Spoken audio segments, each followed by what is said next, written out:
I'm Tim Kent, and I'm the manager of number 1 The Crescent in Selby.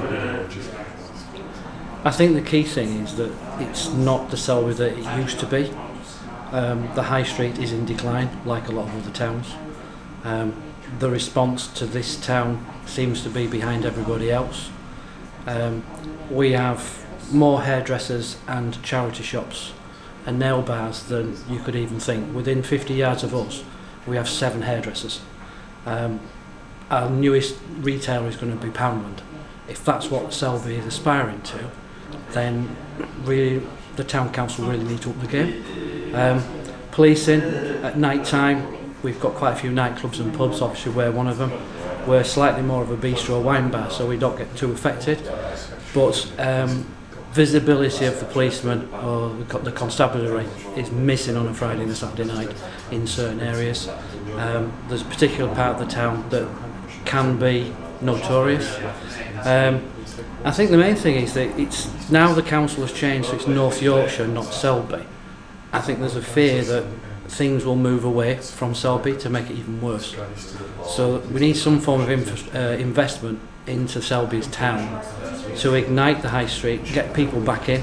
The market is not the market that it used to be, and Selby's an old traditional market town. And there's very little for kids to do.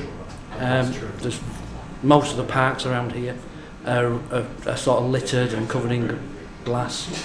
There's no real activity of what to do for the younger generation. And the biggest thing is the high street. It's just the town is dead during the day, in the week.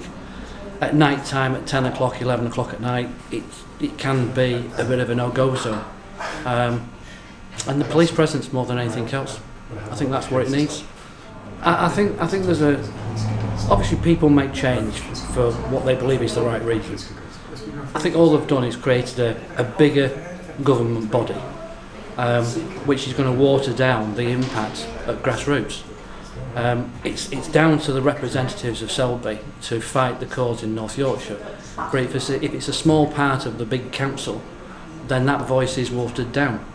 I think with what we need a voice that will actually fight for Selby residents, the Selby community, the commercialisation of the town, and have that as the number 1 priority, not other priorities. My fear, it's like any old big authority, is that the money will be spent elsewhere because they've got the biggest voice, or they might have more representation on the actual council. So the money will be diverted to another area of that council, and we might get neglected. That's my worry.